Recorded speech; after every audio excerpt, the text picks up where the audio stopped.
కేంద్రం ఎంఎంటీఎస్ కు నిధులు సమకూర్చిందన్నారు కిషన్ రెడ్డి. హన్మకొండ జిల్లా అయోధ్యపురంలోని కాజీపేట రైల్వే మ్యానుఫ్యాక్చర్ యూనిట్ పనులను పరిశీలించారు కేంద్ర మంత్రి. ఎన్నో ఏళ్ల కళ రైల్వే మ్యానుఫ్యాక్చరింగ్ యూనిట్ కళ నెరవేరబోతుందన్నారు. ప్రధాని మోదీ చొరవతో రైల్వే డిపార్ట్మెంట్ ముందుకు వెళ్తోందని తెలిపారు. 75% పనులు పూర్తయ్యాయని, 16 కోచ్లతో కూడిన మ్యానుఫ్యాక్చరింగ్ యూనిట్ ఏర్పాటు చేశామని అన్నారు కిషన్ రెడ్డి. ఇక్కడి నుంచి వేగంగా అన్ని రాష్ట్రాలకు వాటిని పంపేలా చర్యలు తీసుకుంటున్నామని కిషన్ రెడ్డి పేర్కొన్నారు.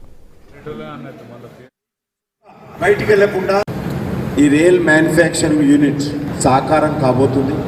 521 కోట్లు ఫస్ట్ ఫేజ్లో దీని మీద ఖర్చు పెడతా ఉన్నాం. న్యాచురల్ వెంటిలేషన్ కూడా ఉండే విధంగా కూడా ఆధునికమైనటువంటి పద్ధతిలో నిర్మాణం జరుగుతూ ఉంది. వాటర్ను మళ్ళీ రీయూజ్ చేయాలనేటువంటి కాన్సెప్ట్.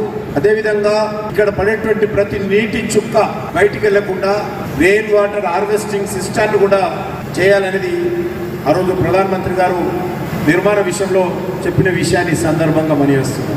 ఇక్కడ 75% వర్క్స్ పూర్తయినాయి. 16 కోచ్లతో కూడినటువంటి మేము రేక్స్ ఇక్కడ చేయాలనేటువంటిది ఆలోచన.